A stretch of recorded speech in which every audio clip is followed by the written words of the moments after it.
Welcome to The Cap, where we are here to speak with college reps and other professionals in the field of college admissions to help answer all your questions and guide you through every step of the process. So if you're serious about college admissions, you've come to the right place. Are you ready? Let's talk about it. And now, here's your host, Dr. John Durante. Welcome to The Cap, the College Admissions Process Podcast. I am your host, John Durante, and I am here to introduce you to college admissions representatives and other professionals in the field of college admissions. Our purpose is to serve you, the students and parents, so that you may gain insights straight from the people who ultimately make the decisions. Regardless of whether you will apply to a particular school being highlighted in a given podcast episode, you should listen to all of them, as each guest will give you tremendous insight and advice on every aspect of the college admissions process. Lastly, if you have any questions you'd like me to cover on future episodes or any comments you'd like to share, please email me at collegeadmissionstalk@gmail.com. And don't forget to visit our website at www.collegeadmissionstalk.com. So are you ready? Let's talk about it. Welcome to another episode of The Cap. I am John Durante, your proud host of the College Admissions Process Podcast. I am so excited today to have Lauren Heatherly from The Ohio State University. Lauren, welcome. Thank you so much, John. I'm so excited to be here representing Ohio State, tuning in from Brooklyn, New York, which I hear you're from here. Originally from Brooklyn, New York. Yes. I was joking with Lauren prior. I think we might even be related.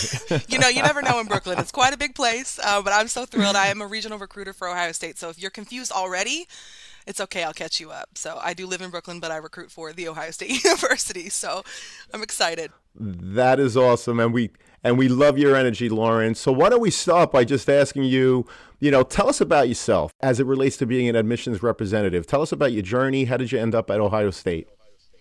Absolutely. So I have been with Ohio State a total of 8 years now. Now, COVID time has definitely messed my idea of time up a little bit, but I have been working for the university 8 years, I believe. And before I moved to Brooklyn 4 years ago, I actually lived in Columbus and worked on campus for almost 5 years. So what I did was I grew up in Ohio most of my life. I'm not actually from Ohio or Brooklyn. I'm actually from New Orleans, but we moved up to Ohio when I was young, and I actually went to a small private school in Ohio. I didn't even go to Ohio State. Okay, that's the first secret I'm telling you on this podcast, okay? But when you grow up in Ohio, you just are part of the Buckeye family in some way, shape, or form. And so I ended up working at the university in a roundabout way. I majored in social work. Believe it or not, you can't major in admissions counseling in college. You can't do that. You can get a master's in higher ed, which we could talk about, but it wasn't my career path. But after I graduated from the university, I went to in Ohio, which is a small private Christian college. I actually worked there in admissions. That was my first job out of school. So I went to a small school, recruited for a small school. Then I ended up moving to Columbus and working for Ohio State, which is the largest university in the state. So you just never know where your path will take you, but I started working there. I actually worked in the financial aid office, kind of our student services one-stop shop. And I found a love actually for financial aid, even though I had done admissions and I loved working with students, but I knew it was complicated and I wanted to help people. And I really wanted to help them understand that part of the admissions process. So I did that. I ended up getting promoted a couple times while I was there. And my last promotion was working side by side with admissions. So then when I quit my job and I said, I'm moving to New York, that's my dream, which was my dream since I was a senior in high school. And I moved to New York. I said goodbye to Ohio State. A year later, when I was applying to grad schools, I actually got rejected, which we can talk about that. Sometimes things don't work out the way you plan. Ohio State reached back out and they were like, Lauren, what are you doing? You have any interest in this position? I had talked to the person in the previous role. I knew her very well. And she was like, Lauren, I think you would be amazing at this. I think you would love it. I think you'd love the territory. The people would love you. And as it worked out, I got the job. And so I've been in this role now for, it'll be 4 years in October, John. So I'm so honored to represent the university and live in a place that I always wanted to live, but work for a university that I believe in, with people I love, relationships I had already built before I moved out here. So I love the Buckeyes, could not love them more, and I'm kind of an adopted Buckeye, I like to say. They've adopted me, even though I don't have an official degree yet. We'll see. I might get a master's here while I work here, so we'll see what happens. Well, we absolutely appreciate and adore your efforts. I've seen you at many college nights, and your energy is just contagious. And thank you again so much, for being a part of this conversation. It's So, my honor. so my first question is going to be about what Ohio State offers students and what would be appealing to a student in terms of wanting them to apply. But I have to mention, people think Ohio State and they think about the Division I athletics, which are phenomenal, and they think of the football games and the programs and the fact that it's right there in the heart of Columbus, which is a thriving city. But I have to tell you, if Yes. you haven't seen the YouTube videos of the Ohio State University marching band, I mean, they were doing a Oh man. tribute, a tribute to Chills. Michael Jackson while they do the They marching, did the not, I mean, moonwalk. the Come whole marching on. band did the moonwalk, and then I saw recently a tribute to the movie Top Gun. You have to see it to believe it. Yes. So all of you students out there that are Yes. potentially, Yes. marching band students, or if you're musicians, it's really something that you have to see because it is so special, which leads me to my question. In addition to all of the Yeah. obvious aspects of the Ohio State University, what is it, Lauren, that you offer inside your classrooms and beyond that make it so appealing for students to want to apply? Yeah, it's honestly, it's one of my favorite things to talk about. We could probably spend the whole podcast just diving into things that are available to students, truly. And in my job, I consider myself a storyteller and a connector, and really someone who's collecting all the stories that I've heard of Buckeyes former and Buckeyes current and Buckeyes to come. I mean, it's such a joy. And I will say, for me, one of the things I love to do in my role, especially for those of you that are listening that maybe are a little hesitant, you're not sold into the big school idea, right? You're thinking, that sounds really big. And if you Google how many students at Ohio State, it's like over 60,000 total from all our campuses and even our grad professional programs. But I want to share a couple of things I think are really surprising that I do think are such highlights of our campus. The fact that we are large allows us to have so many inroads for different interests, different majors, different opportunities outside of school that smaller schools just can't offer in the same way. So, for example, if you're a student who knows, I've got a couple majors I'm interested in, right? I have a couple of things that I really enjoy that I'm passionate about. I don't know how they're going to intersect. Our like the opportunities we have on our campus, we have over 200 majors, and within those majors, so 200 plus majors to begin with, which is like mind-blowing, right? Within those, we have over 500 specializations and minors. So what that means is there's a level of detail you can get to at Ohio State that other schools just might not have the opportunity to. So let's say within engineering, all different areas. We've got mechanical, you got aviation. We have these more specifics than other schools might offer, which for students that are really looking for that academic product, I like to mention that you can really almost choose your own adventure at Ohio State in that respect. And a lot of larger schools will probably say something similar, where all of that is available to you there. But another thing I want to highlight that I think is surprising is that even within those programs, you might think, okay, but I'm going to be one of 1,000 people, as a psychology student or as an education student. John, we actually have a 19 to 1 faculty to student ratio, Wow. which is shocking to people. 19 to I'm like 1? 19 to 1. So that means for every 19 students, we have one faculty member. Right. So it is not that you are going to be in these ginormous classrooms.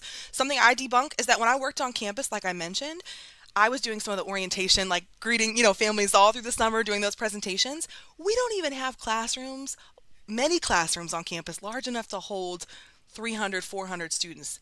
Usually you think in your mind it's like the movies where that's not the case. So the academic experience, while it's all varied, we have so many faculty. And remember, students, and if you didn't know this, I shouldn't say remember, you may not know this, we are a Research One university. So basically that means we've got millions and millions of dollars coming in for research, and our faculty are drawn to the university because they can take part in research in their field. If you're going to teach a subject, you absolutely, like, the most exciting thing about that would be able to participate in research, continuing to learn more about this thing that you love. So our faculty are coming to Ohio State because they love what they do, they have access to research funds, and they get to include you in that process. So students can take part in research in any of those majors that I talked about. So whether it be dance, whether it be aviation, whether it be education, specifically being an intervention specialist, whether all of those creative things. I want students to know that it's possible at Ohio State and to have a relationship with your professor, with that faculty member, because there's so many of them that are coming. Not to mention, I think, like I said before, the classrooms are not all that big, so even the class sizes, what we tend to say that is it's an average, right? But about 80% of students' first year classes have 50 students or less in them. Wow. So that's what I mean when I say it's a big school, all these resources, but wow, it actually becomes a lot smaller than you realize. And then once you get into your major, even smaller because like I told you, 500 specializations that, and minors that are focused in more detailed, under the umbrella of education or engineering or business. Right. Right. So I want students to know you get the benefit of all of those opportunities in the classroom, but we've got the volume. So internships, a lot of students ask me about that. Lauren, just because there's so many students, am I competing with everybody for that? Well, I understand why that's the thought, but because of our location, which we talked about, you mentioned Columbus a little bit earlier to me, and we'll talk more about that too. Because of our location, we have accessed all the resources right around campus, and not just right around campus, but all over, essentially all over the world because of our network and our reach and reputation. But right locally, students will begin internships earlier and sometimes more often than maybe schools that are large like us that are located in maybe a college town, smaller town area. They just don't have the capacity to send students right out their back door to an internship or experiential learning opportunity like we do. So students begin that often in their second year, and then they may have another opportunity after their third year, right before their senior year, and then they're going to be applying to those employers that they did internships with. And this is something we see across all academic colleges, not just business, not even just health sciences, for example, because we have the Wexner Medical Center on campus. So the network that we've got and the location, so all these resources, the location, the opportunities that are available to students, and then just think of the synergy that happens when you've got all students that are in this place for the same reason. You've got graduate and professional students that are there as well studying. It's such a wonderful energy. It builds such a beautiful academic environment for students. It creates this culture. You feel like you're part of something bigger than yourself because you are. And students going on to do amazing things because they are. And your peers are that way with you. And they're collaborative. There's not a scarcity mindset. You're not competing against. I'm not saying I can't speak to what it's like to be at the Ivies, for example, right? But I can imagine some of these schools that tout themselves as the most academically competitive schools. There is that sense of competition very often. Whereas here I see students that are collaborating, sharing ideas. Hey, come over to this. Oh yeah, I had this club I was going to. We've got over 1,300 student clubs and organizations. You all can be leaders. It's not just, 100 clubs, you're all competing for the same spot. You can all be leaders. You can all be in research. You can all be in internships. And you've got the access, of the city. I didn't even talk about the city yet. But I think it's a debunking the myth of the big school means you're left out. And I see it, the big school means you're drawn in. You come into the fold and you're given a chance to reach out and grab all those things. Well, that's an amazing introduction, and it sounds that there's truly something for everyone. I would think that what an honor to be a part of something that's larger than you and to be there and to be able to contribute in so many things, Yes. whether it's the academics. I mean, I can't even imagine, I can't believe how many majors there are and over 1,300 clubs and faculty members, How many and here's the faculty? thing. The freshman class, they are really happy. I read a statistic recently where 94% of your freshman Yes, class yes. returned, which is astonishing because that's something that a lot of times we don't It's talk true, about in yes. terms of how many people actually return. Astonishing. So that's a wonderful statistic That's right. and really testament to the great work that you guys do in admissions and that the university does in terms of, wanting to keep their students there and happy and thriving. So let's talk about the freshman class. What's their overall profile, the current freshman class? Yes, great question. So and this is where I think, and every school is going to report something a little bit differently. And I always like to share some context about that for all of you, because when we talk about even our holistic review, which we might talk a little bit more later about how to navigate our process, and when we report out this information, we tend to we use the words class rank, which I know the schools that I recruit from tend to not rank. And actually, what we've found is across the country, there's less than 50% of high schools that rank anymore. Back in my day, my high school did do class rank. I didn't really know what it meant. I wasn't really sure entirely, how I compared, or I didn't really feel like it reflected much about me. But I will say that is a number that you'll see Ohio State report out about our class rank. So I kind of have to translate that for the students that I work with at schools that don't. So I'm like, okay, so here's my translation of when we talk about class rank.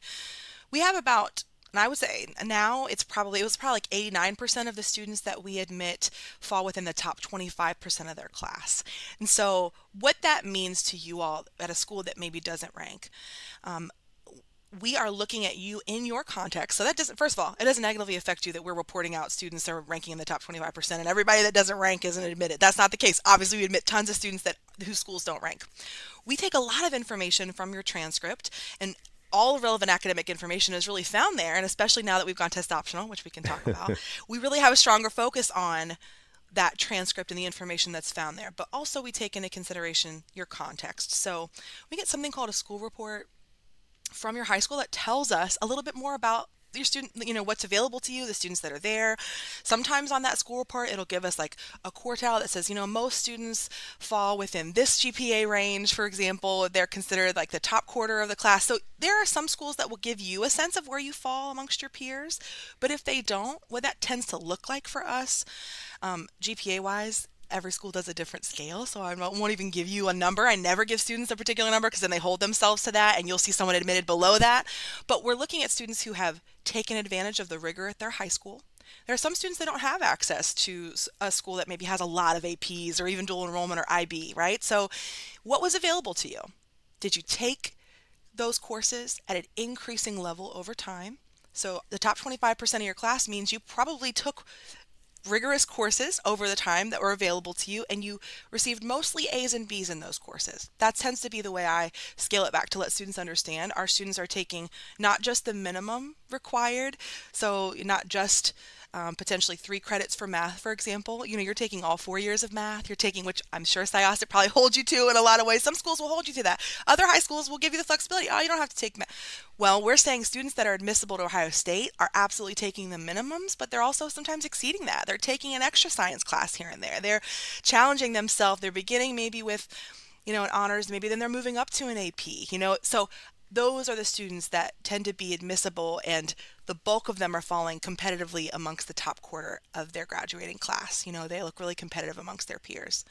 When it comes to ACT or SAT scores, over the past few years, we have reported out the average, ACT is a 29, SAT being a 1330 in comparison. That's kind of the average that we state, but because of test optional, it's been a little bit different. So we went test optional 2 years ago. We are reporting on the students that submitted to use their test scores. Right here is what the average has been. So it doesn't mean that if you don't have that test score, that you're not admissible. I want to say that loud and clear. It doesn't mean that if you submit a test score below that you won't be admissible. Sometimes, John, we talk about, I'm not sure if other schools have mentioned this too, like the middle 50% of students that are admitted fell within a range of, and I always have to remember the number of the SAT, because the state of Ohio tends to do ACT, but my states do SAT, so I'm always hearing their numbers. So my states, New York and New Jersey, fall between 1270 and 1420. So the middle 50%, but that means 25% of students that were admitted scored below a 1270. 25% of students that were admitted scored above that. It doesn't mean just because you score above that you're guaranteed to be admitted. So those are metrics that help inform like the rest of our holistic review. They're part of the 9 holistic criteria we look at. And I know that's pretty broad, but that's because we have students applying from all over the world, and every context is a little bit different. So maximize what you have where you are, take advantage of that, and the students that are doing that are really trying to challenge themselves where they are the ones that we look at to be admissible and successful at Ohio State. And I love the way you explain that comprehensively, the 50% in the middle, the 25 to 25, which leads to my next question, which you already started to answer, the average, right? And I don't even know what average means. Well, let's say if you fall below the average, right. What advice would you give to a student who falls below the average, but that really wants to be at Ohio State? Maybe it's because, they want to have multiple options in terms of majors. Maybe they want to do the moonwalk with the marching band. Yeah. What would you say? Yes. They come see listen, the marching band, we're never going to stop talking about that because they've been on an Apple commercial. Okay. So I was very proud when I saw that. It's a great question. And one of my jobs as admissions counselor is to really, hear from students and help them see how to successfully represent themselves in the application to Ohio State. And every school is a little bit different. So when I talk to a student who tells me, Lauren, I have below a 1270 and, but I took it a couple times and I feel really proud of that score and I'm just curious, should I send that or not? Test optional for us really does mean we leave that up to you. There are some students who, for them and in their context at their high school, a 1270 is well above your peers. And you know that you've worked really hard and that that's something you're really proud of, that you feel like represents you academically, or at least partially, because your transcript tells us a story as well, right? So I never discourage a student that is asking me, Lauren, should I send a score or not? I'm never going to say, don't send a score. I do share the context with you that I just shared, and I tell you that this is part of the rest of our holistic criteria, and we are going to look at all things. So for you, if you feel like, I received below a 1270 and I didn't have the opportunity to take it as many times as I wanted, especially during COVID times. That's why we initially did that. There are many, I had students saying, we went out of state to take a test. We don't want people to have to do that just to apply to Ohio State, right? We want you to be safe, and we want you to feel confident in the opportunities you've had to take it. So if you didn't, that's okay. Completely okay. Or if you took it and you're like, you know what? I don't feel like this test score really represents me. My transcript tells you a better story about myself and my consistency over time, how I've challenged myself and my grades, all of that. That is totally fine. Optional for us really means I leave that up to the student. Now, especially if you are a student who, when you look at our other holistic criteria, which we can talk about, but it's big picture things like leadership. What are you excited about coming to contribute and engage on our campus and contribute to the diversity on our campus, diversity of region, diversity of who you are and what you bring to the table, right? So all these things are playing into alongside the academic info. And so if you feel like I'm a really engaged student, I'm a leader, I just didn't do that great on this test, and I don't feel like this is really me, leave it out. If you feel like, you know what, I'm an engaged student, all those other things about me sound like what Ohio State's looking for, and I'm on the lower end, but I really feel like, this was a good score for me, send that score. And I hope that helps, because I'm never going to tell you, I've not been able to, even as a counselor, to look at my admitted students and say, if it's below this. Now, if you are far below that, I would say, let's talk about why you're considering sending it. What are your reasons for that? And I would want to hear that from you. But ultimately, it is up to you. I just give you the information to make that informed decision. And we're never going to discourage someone from sending a test score just because it's optional, So, but either way, we're reading students the same way. The way I describe it to you, John, I don't know if this is helpful to students, but if you think of holistic criteria or whatever a school's saying they're looking at as like 9 legs on a table, a table doesn't even need 9 legs, right, to hold up. But you take out 1 leg, which is the test score, you still got 8 legs holding it up. There's a lot of information there without a test score that we have that we can know about you academically. And so I just want to make mention of that too, because I think people are really nervous about this no test score thing, or they're looking at numbers saying, well, students with a test score, are they getting more opportunities? We can talk about that more later, but I want to encourage you that if you remove that, we still have a lot of information to know about you. That is a tremendous analogy, extremely helpful, and it just emphasizes the point that it's not a one size fits all. It's a very complicated process, which is why we put shows like this together to really help students and their parents navigate through college admissions. So I appreciate that. Yeah. So you have a ton of majors, as you indicated before, hundreds and hundreds. So if I'm applying, should I declare a major or go undecided? What are the advantages of each? Great question. And once again, this is something that can vary based on the school, but for Ohio State, you will have to select a major as best you know at this moment when you apply, right? On your common application, you will have to choose a major.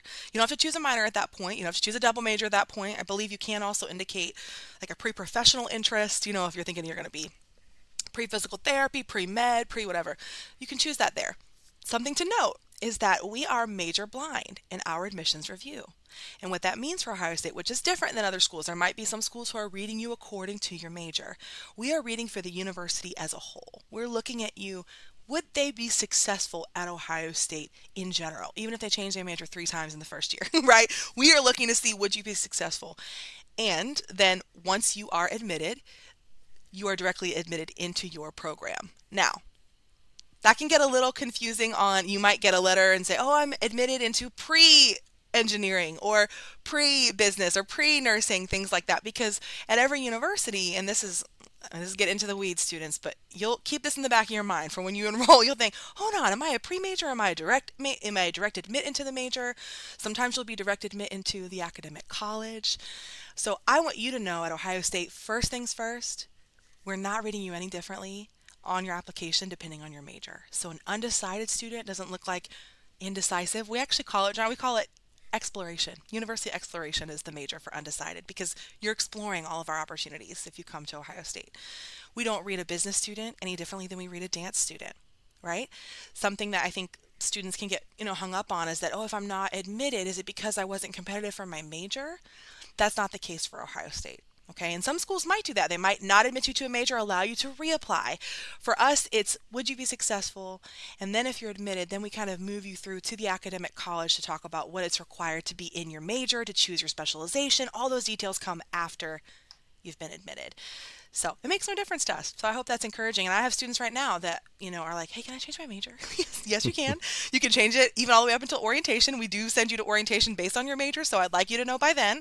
But you can be in touch with me in the meantime if you're not certain, if you think you might want to change it or add a pre-professional designation on there as well. That's great. Great advice. And I know you get a lot of applicants. So my next question is, do you conduct on-site interviews, whether it's in person or obviously now, everything is on a Zoom?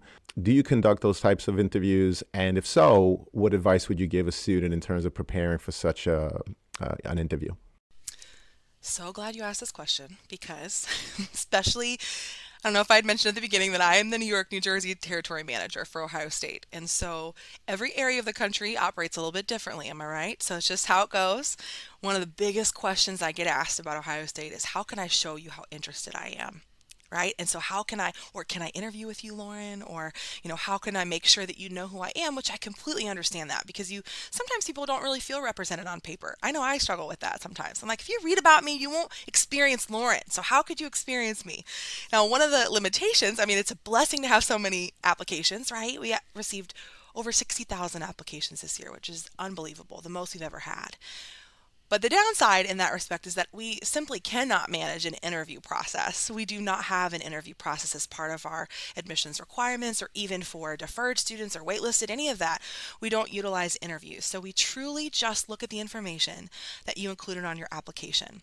We don't measure interest either. So we don't measure how many times you come to campus or, how affiliated you are with the university because, once again, a blessing is that we have over 500,000 alumni that are all over the world.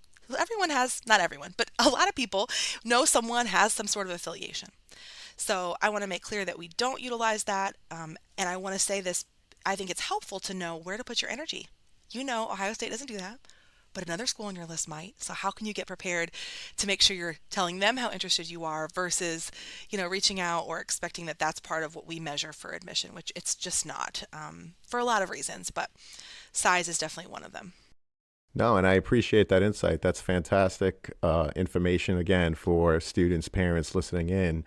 What are some examples of college essays that really stuck with you? In other words, when you read them, you thought, man, I have to meet this kid.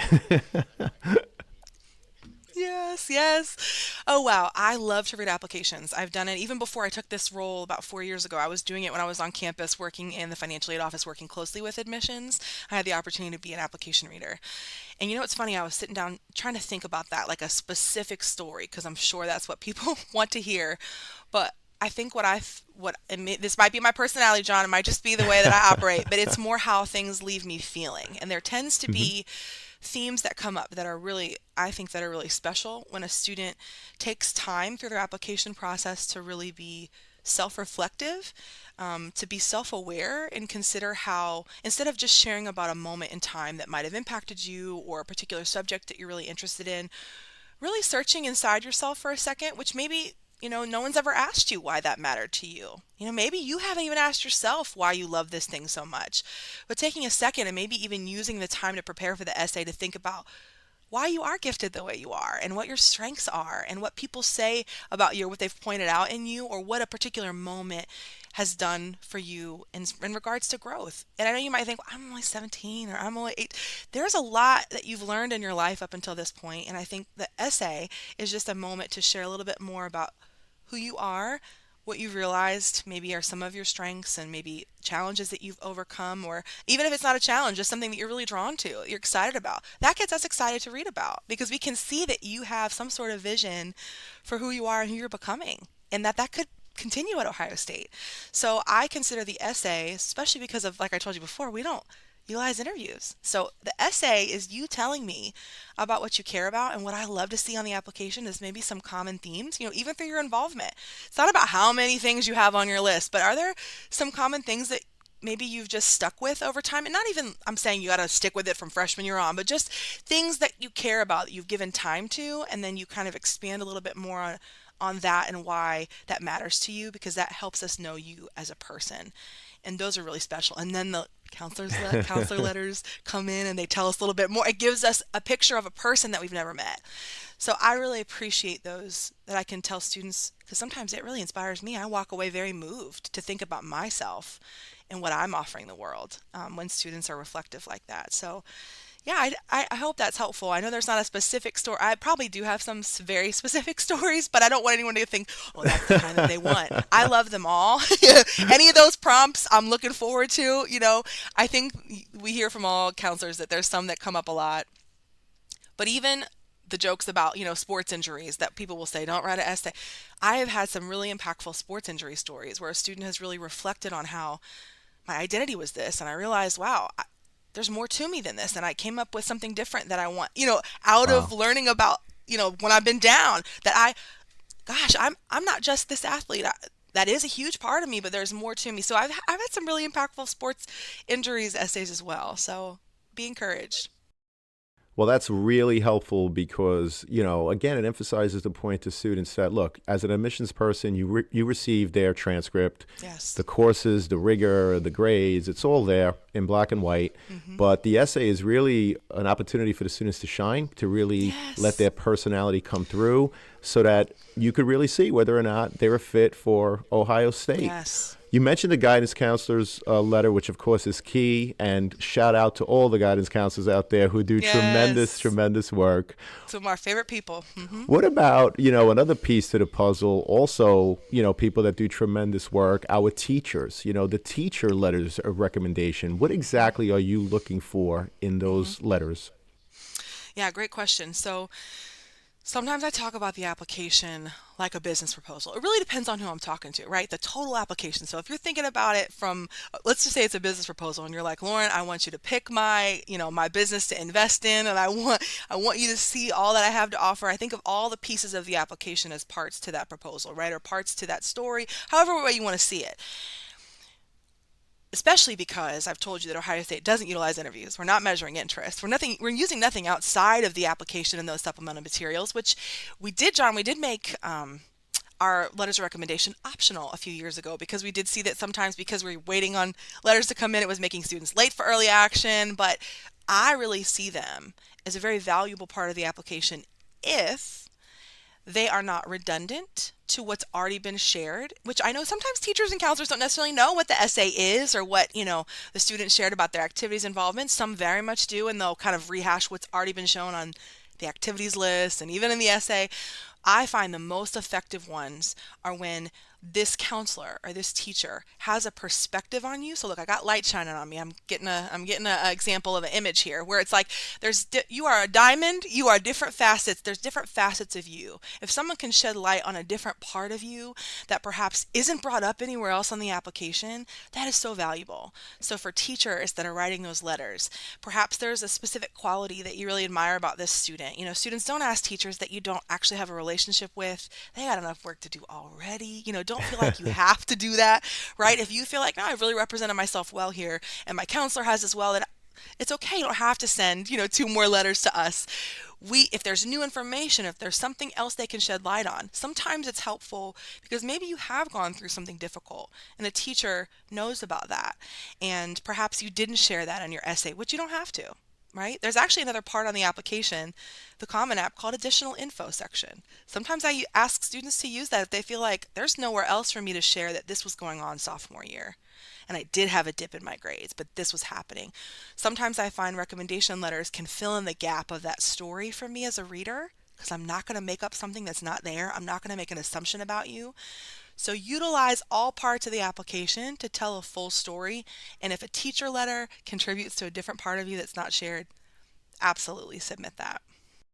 That is excellent advice, because many times in a college recommendation letter, I would imagine that you would see information that's already shared on the transcript, the activity sheet. Not to be redundant, the word that you said is key advice. And I think another piece of advice, again, for the students is for them to really to advocate for yourself. When you're speaking to a That's teacher right. and asking them to write the letter of recommendation. If you are part of, for example, the DECA Club, I would imagine that the DECA Club and all the great things that you do in it, it's probably already listed on your activity sheet and elsewhere in the application process.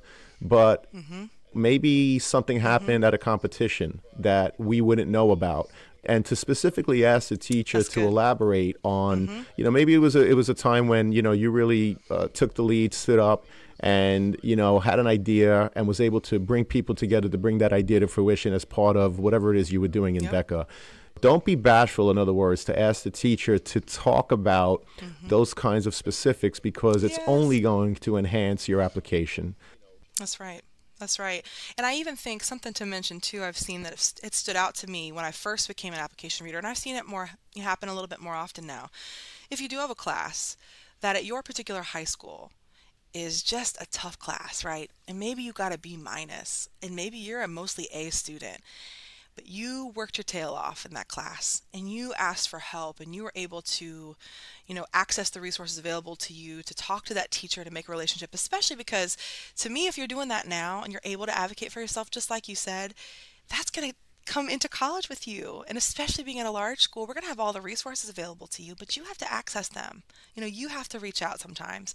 And so I think showing us that, and a teacher, I've had students that have picked that teacher from that hard class because they've got a perspective. You might not think you'd want the teacher from your, the class you got a C in to write a letter about you. It wouldn't be your first choice. You'd want the A plus class. But I really admire when I see a student who has worked very hard to earn a grade, or maybe they were down and came back on those last two tests, but it didn't turn your grade around.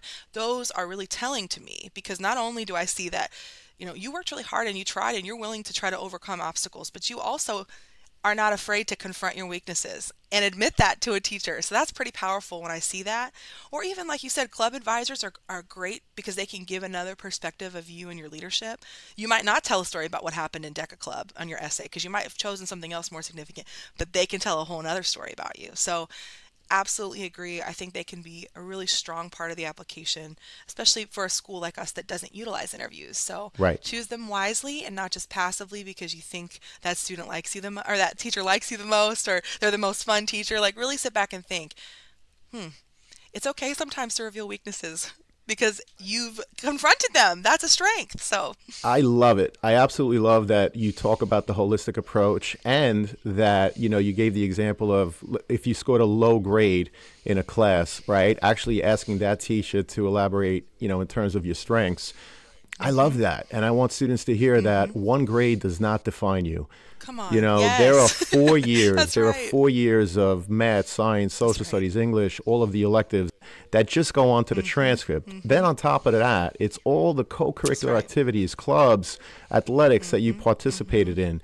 So don't ever let one grade define you because it simply doesn't. That's right. It just doesn't. I guarantee I could tell you, ooh, you want to know about some grades that I've had, okay? And look at me, I have a job, okay, at this university. That's pretty awesome. So I always tell students, I'm like, and I'll be honest, there have been times I didn't ask for help and I should have. And so if I can encourage you students, like it is never, oh, you're not weak to do that. You may have just biffed it the whole first part of a class because you were going through something really hard. Obviously, we've been going through a hard time with the pandemic, but you can turn it around. For someone that's listening, you can turn around and ask for help and admit that you have been just avoiding it or whatever. You can turn it around. And that actually is such a great skill for college because in college you will get knocked down. There will be some class that just, even if you're all A student, top of your class, ooh, you will be humbled in college. And I think it's how you recover from that. Athletes, like how do you bounce back? What are you going to do once you get injured? And do you strength train? You do. You have to build that strength back up. So never be afraid to admit that and to turn it around. And colleges, we admire that. I love it. Thank you so much for the insight. Let's talk about the college athlete. Can you talk about students aspiring to be athletes at Ohio State in college? How does the process differ for them? Great question. So one of the biggest things that I remind, athletes of, if I do talk to someone that potentially is a recruited athlete, they have to be admitted too. So they've got to talk to me at some point, right? You still have to apply. The same holistic review applies. You've got to walk through that same process. So even if I do meet someone that maybe has been in touch with a coach that I will know nothing about, in my office, it'll be separate from that. We have in admissions, we have a liaison with athletics that really helps us to honor the NCAA guidelines, just gives us a little bit more insight about what that looks like. But that's really separate from the admissions office for good reason. But essentially all athletes still have to come through the same holistic admissions review. They're not, I think a lot of people ask me that, like, do athletes still? Absolutely. You still apply. You still are eligible for merit scholarships, even if you're being offered potentially athletic scholarships that we may know not anything about.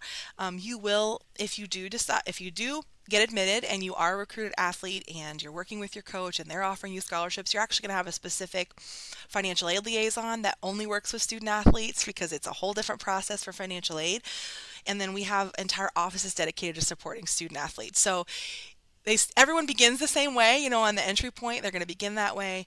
I like to tell students, especially because I tend to meet students at college fairs at maybe their junior, senior year, and to tell their coaches if they are interested. Let's say they haven't been recruited by Ohio State yet and they're curious about, the clearinghouse. How does that work? How do I get registered? Some people hear about that quickly from their high school. Maybe their high school does some sort of training on that because a lot of athletes do go on to play in the NCAA, but some schools might not. You really need to be in touch with your coach at your high school to let them know, here's the schools I'm looking at if you're not already being recruited. So I tend to find, as an admissions counselor, most athletes that are being recruited, they know a lot more about the process than even I do because it is separate from me, but they do still come to me in regards to making sure they meet deadlines, how can we be considered for the most aid possible, the basic questions that I get. Now, for those of you that aren't recruited, if I meet you in your senior year and you haven't been recruited, I'm always like, if you haven't heard from us, I'm not saying you can't come and walk on or something, but it's come on, like we are Division I. I'm just saying, I'm not saying it's not possible. I don't know your skill set, right? But I'm always very honest about that. I'm like, be in touch with your coach or your athletic director at your high school and kind of work on that process. We do have, for some of our varsity sports, there is like a recruit form on our website, which I believe is ohiostatebuckeyes.com. I think I think football and basketball may not have that recruit form on there. That may be a more internal, where like, if don't call us, we'll call you kind of model in that sense. But some of the others do have a recruit form. So you're always welcome to ask me if you can't, or ask your admissions counselor, ask me if you can't find it. And I can send you that form to fill out to make sure that they know, like, that you're on their radar. Sure. We have a lot of students that come to Ohio State because obviously they've loved sports. They love our teams, but they also just love the field of athletics. They want to continue on with their own athletic talent. We have club sports teams that are also competitive, right? So they're playing other Big Ten club teams. And some people might compare our club sports teams to even some Division II, Division III schools. I have folks that are deciding, I'm getting recruited by this D2 school. I don't really have as much money, but I received merit aid from Ohio State and I could potentially try out and play club sports. They do tournaments as well. And so that's a really competitive market. But then we also have our rec sports. We've got levels to athletics here. So we've got our varsity, we've got our club sports that are competitive, that are competing against one another.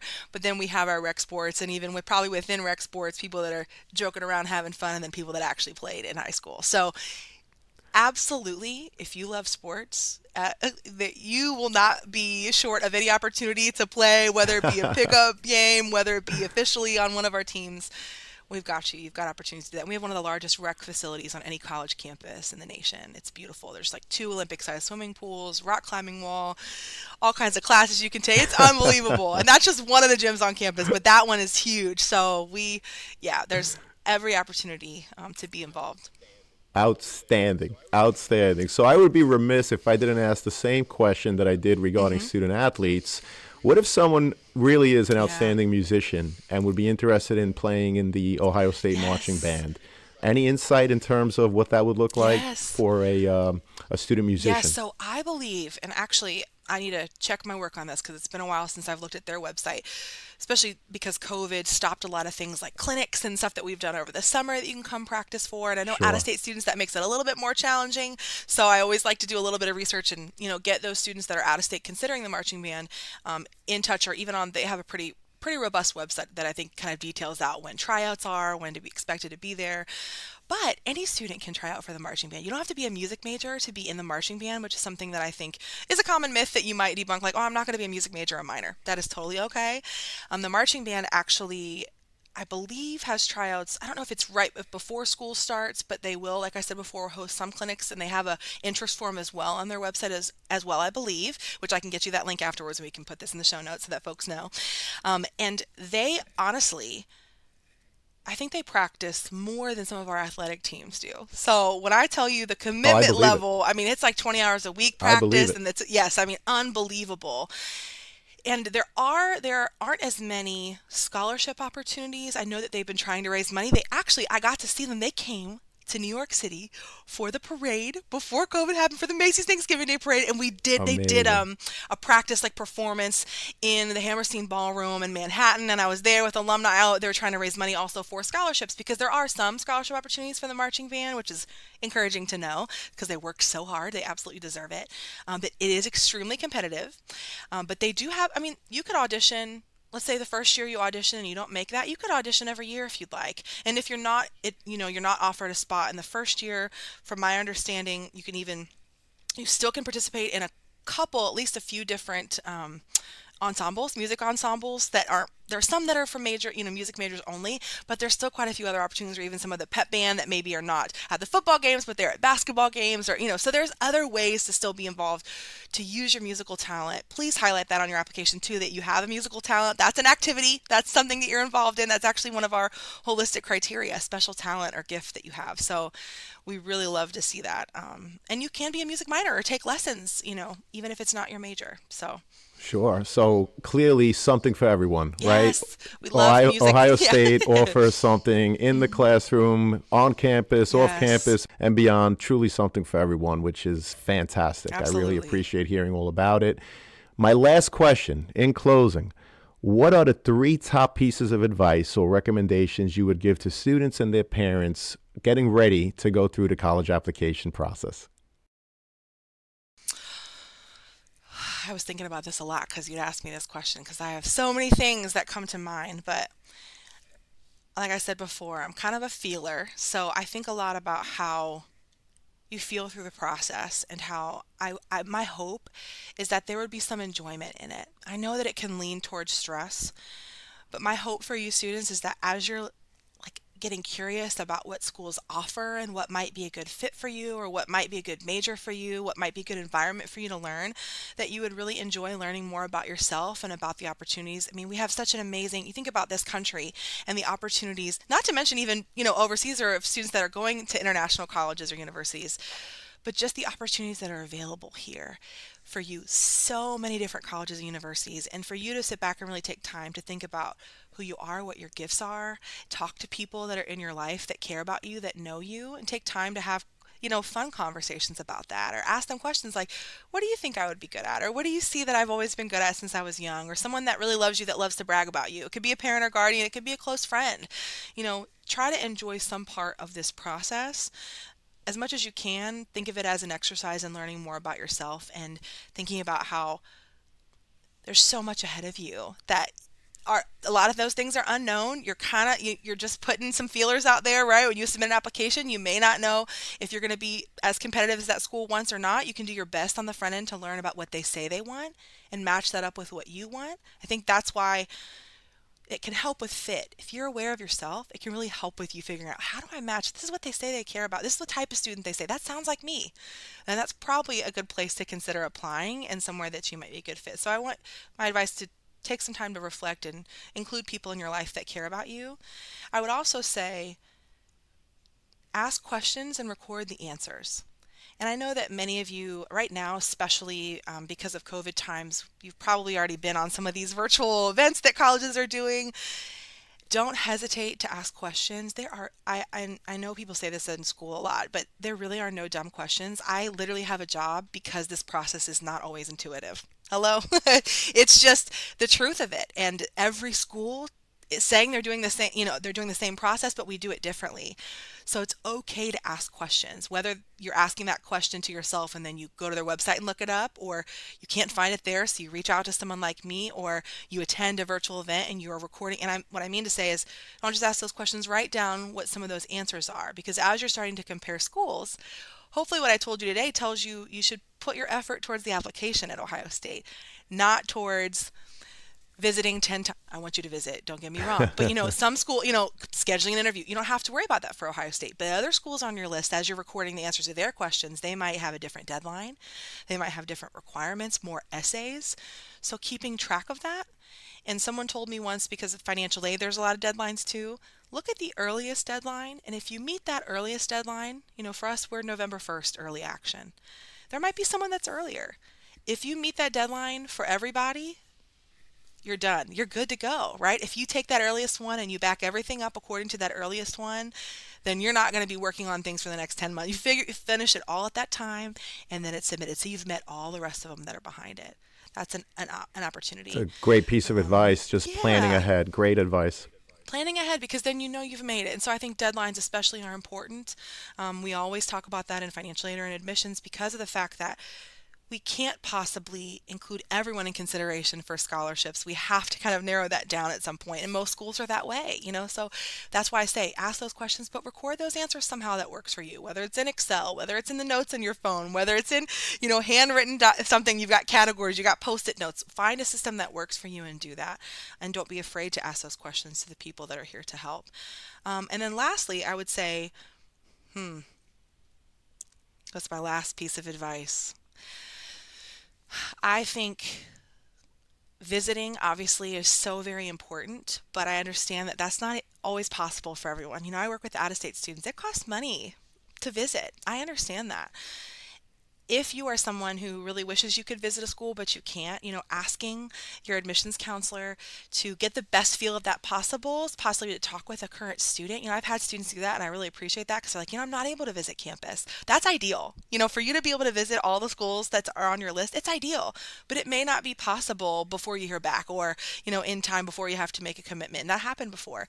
But ask your admissions counselor, folks, to say, can I connect with somebody, either a current student that's from my area, someone in my major, a faculty member. Believe it or not, even in a large school like Ohio State, I've done some pretty catered things for students that are admitted that are like, I want to be here, but I need to know more. Let us know that. It may be more possible than you realize, and we really want to make sure that we can be accessible to you, especially if you've been admitted. We want you to have that access. So I think those are the ones top of mind. So those, am I missing anything? I mean, I feel there's you're more amazing. I can talk about. You are amazing. You did an awesome job, and I think it's great advice. The first, you talk about fit. We talk about how the college admissions process is a bunch of representatives, in your case, taking a holistic approach to see if the student could be admitted to, in this case, Ohio State. But I think it's very important for the students to do their research to see if Ohio State is truly a fit for them as well. It's a two-way street. The second piece of advice, ask questions, ask questions, ask questions. It seems simple, but in order to answer, I guess, the first question, that's really what you have to do. And lastly, I love the idea of speaking to a current student, particularly if the school is so far away and due to COVID or other reasons, it's not so easy for you to go to campus. Speaking to a current student and not being afraid to ask whatever's important to you. Yes. If you're interested in sororities and fraternities and, the social, may I say, party life. Ask about it. Yeah. Ask. I mean, if that's something that you're curious about, whether it's something that you don't want to take part in or you do want to take part in, don't be bashful. That's right. You're trying to find a place where you're going to spend the next 4 years of your life at least. And so you want to do everything that you can to make sure you make the right choice for yourself so that, you could just have the best 4 years of your life during college. So, Lauren, you're amazing. Oh, no. I this is so helpful for me to just process it too, because I think, I counsel students on this process every day, and I think it's so, you take for granted what you do and don't know. There are some things that as I try to explain it, I'm like, that's not as easy for students to understand. How can I make that easier for students to understand? And I think honest conversations, like you just said, asking an honest question to a current student or someone that went there, or, I know we have had concerns. People have had concerns about being in a city area. Columbus is a really special city, but it's a city. Right. You're not coming to small towns. Small towns have their own challenge. They have their own dynamics. Yep. You're coming to a city area. And so I think when I love when families ask me, and that's what I love about my territory, I get a lot of honest questions, and I am here for honest, direct questions. And I think having those honest conversations with your families too, is students so helpful. Talking about how are we going to pay for this? I know my parents didn't always want to talk about money and growing up, and that's something we talk about as an adult now, right? They didn't tell me how much they made. I didn't know all that, but knowing enough to know what am I responsible for when it comes to contributing to this, having those honest conversations inside your group of, your safe people, your people that are your go-to that are helping you with this, and also asking those honest questions. I think this is how we do it. And that's what this is. Hopefully this was an honest conversation that was helpful to somebody that's listening. I really hope that it's helpful and encouraging. It was definitely an honest conversation. And again, I thank you so much for your time and giving the insight into the process. The advice that you gave to students and parents is just so valuable. You were awesome. Thank you so much. And go Buckeyes, I guess, right? Yes, go Buckeyes. Come on. OH, I'm so grateful. You got to do an IO. Got to do an OH IO. That's the call and response, John. You got to do. If I say OH, you got to say IO. Go ahead. Yeah, we got this. Oh, you're the best. Thank you so much for having me. I love Syosset. I love being here, so I'm so grateful. I wish everybody the best. Yes. Thank you again, Lauren. We really appreciate the conversation. You're the best. Awesome. I really hope everyone enjoyed this episode of The Cap with Lauren Heatherly from The Ohio State University, who I thought gave a thorough and honest look at the college admissions process while providing excellent guidance to students and parents. One of the things Lauren spoke about is the importance of highlighting the activities you care about and how you've developed in those activities over time, so that the admissions representatives can get a better sense of who you are as a person. When speaking of college admissions and all of the pieces that an admissions representative looks at, Lauren made the analogy of a table with 9 legs and how 8 of them are more than enough to hold up the entire table. Of course, doing your best to get good grades is important, but so is understanding that there are many other aspects to a college application that go into the holistic approach used at Ohio State and many other schools, such as the activities you've taken part in and how you've developed and contributed to those programs over the years. A common misconception is that we should start talking about the college process once we are in 11th grade, but thinking about college early is so important to ensure that you've taken this kind of advice into consideration at a young age, so that you can develop and contribute to whatever activities you enjoy, whether it's athletics, art, music, or volunteering your time to help others.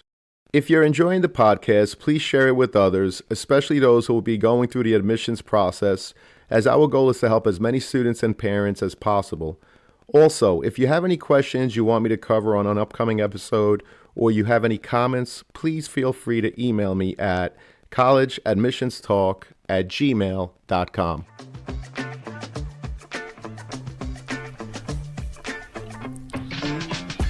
Thank you for joining us on this episode of The Cap, the College Admissions Process Podcast. We hope you enjoyed the show.